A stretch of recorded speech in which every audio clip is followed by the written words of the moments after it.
Hey, welcome back to Mike's Diabetes World. Well, if we take a look at this, it's not going to tell us much. Sensor warm up. So I'm within a 2-hour cycle. It's gone out of smart mode.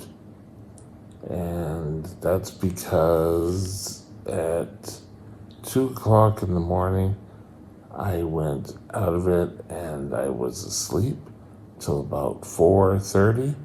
4:30 I got up, saw it said change, so I started the whole startup mode, and now I'm in sensor warm-up.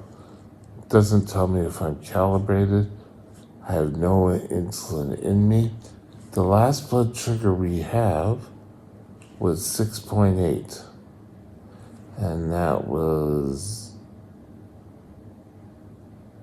let's see, what time is it? At 2:08 a.m. And then I don't know why it's just stopped. Should have had one more day with it. Okay, so let's get rid of this. Oh, time and range. Well, yesterday's time and range. It's 100%. I psyched you again. 100% time and range, 0 above, 0 below, and 100. Average blood sugar is 6.8. You see, we bring this down, your average sugar drops. Now, my doctor's probably not going to be happy with that. I am. I feel better. I woke up this morning, mouth dry, but type 1 diabetics will understand when I say mouth was dry. It's very much like DKA dry, but it's just because of CPAP air going down. Had to drink water and feel great. So that's where we are. Today I want to discuss never opt out. What could that possibly mean? Well, stay tuned. We'll be right back and we'll start our day.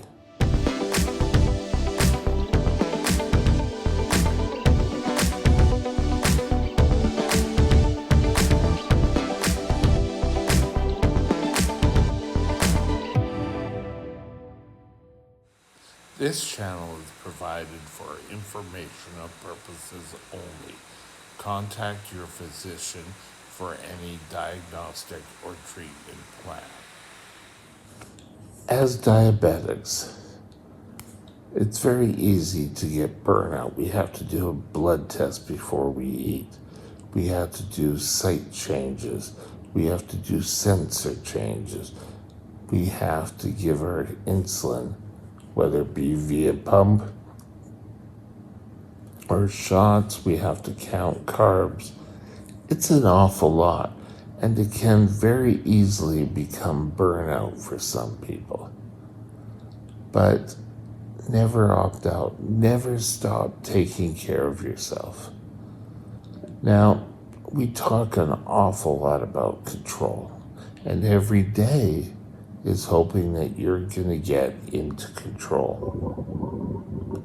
I don't want to hear another story of a diabetic in the hospital who's lost a foot and saying, oh, I wish I really was in control.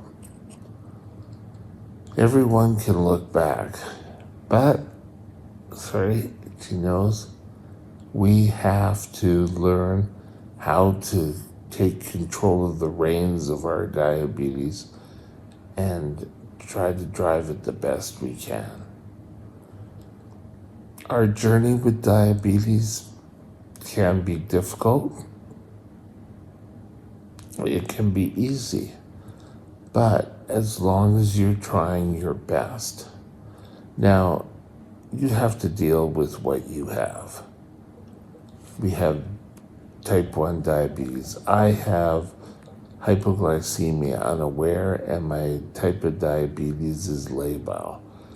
I'm so out in left field that I can't even remember the last time I went a week without having a low blood sugar, which has changed from having it every single day. Now, a low, but remember, my lows are a little bit different than yours.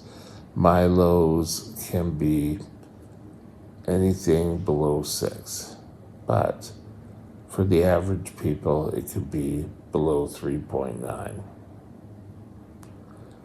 Keeping your body in control means you can never opt out. And opting out is just saying, you know what, I'm not really going to care.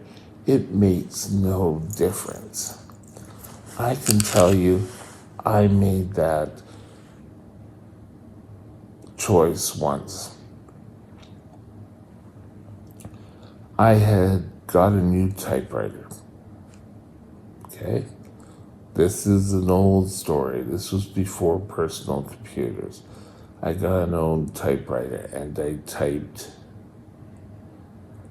and I would type anything. Recipe cards, ooh yeah, the excitement. Just to practice typing, and I still can't type it down, but. So I had a whole bunch of my urine tests. It was urine tests back then. And I just put them all together. And I presented them to my doctor. It was all nicely typed out. And he gave me hell. He said, you can't just take numbers and put them all together. I said, I didn't. He said, well, if you're not taking your diabetes serious, and I walked out of there and I said, I'm not going back. But instead of doing the grown-up thing, excuse me, I don't know what's there, and finding another doctor, I just went years without a doctor. I'm talking a GP, without an endo, without going to a hospital. If I ran into problems, I would just go to the hospital, which is exactly 5 blocks away, 5 or 6 blocks away. We live close to Boundary Road in Vancouver. We could see the hospital up on the hill. I spent many nights in that hospital. A lot of them were because I wasn't taking care of myself, but a lot of times were that I could have prevented it, but then other times I didn't know what the hell was going on. Like the time I ended up in emergency with pneumonia, I thought it was a bad cold. And my blood sugar was 72 something, 72.8, I think it was. And I wasn't feeling great.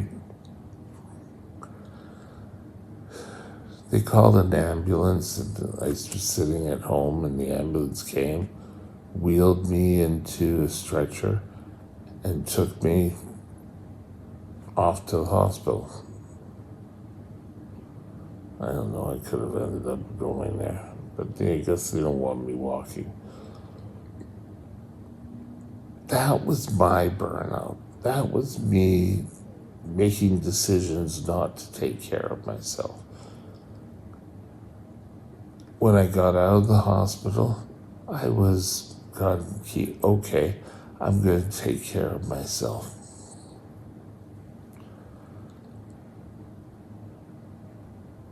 Lasted maybe a week,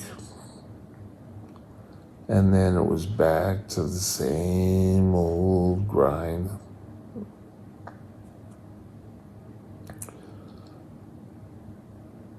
At this point, my blood sugars were riding high and I felt comfortable. But what damage did I do to my body during those years?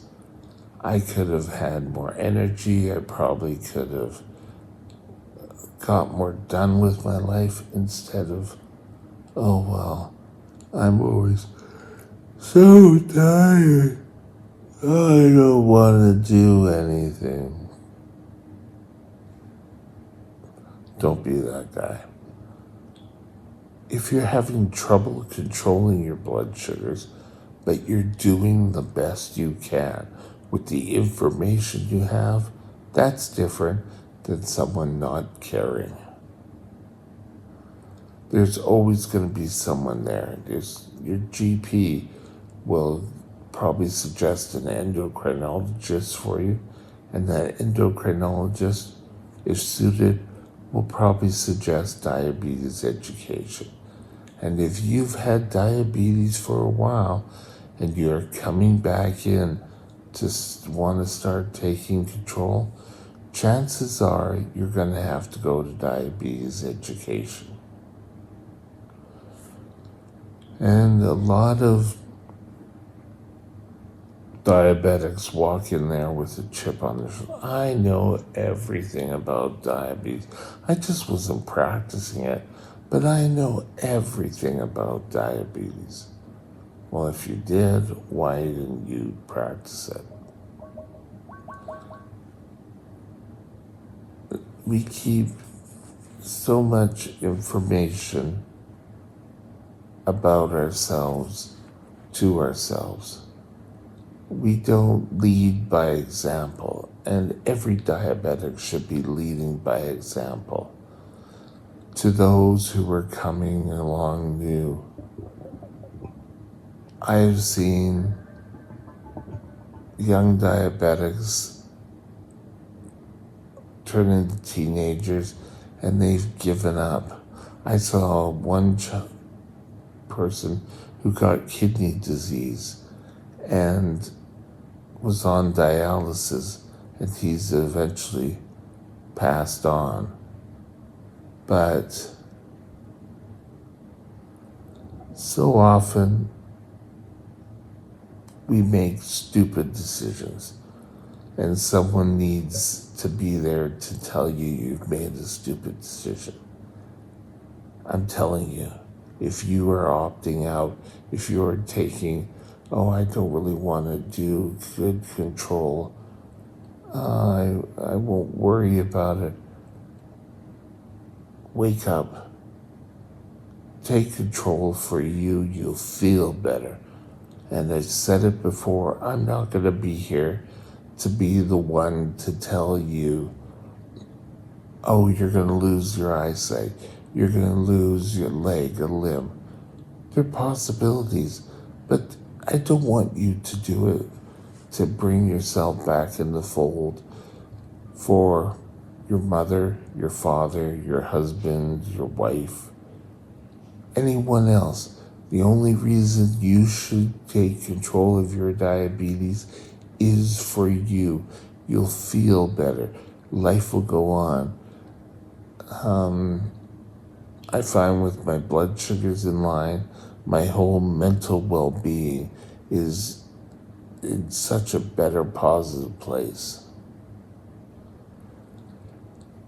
I find when my blood sugars are in line, I get a clear picture of where I want to go with my life. Before I would show up for work, I would do my 8 hours. I would try to do the best. I would always be looking for shortcuts. And the shortcuts never really came. So when the shortcuts don't come, you just get into the cycle. Oh, well, my blood sugars are too high. Oh, they're too high. I can't do anything for them. Oh, I'm just going to end up dying with diabetes. Get that out of your mind. You can control your blood sugars. It may take a lot of work to get you into line, but it can be achievable. You need to do it. You have a right to live the best possible life as a diabetic.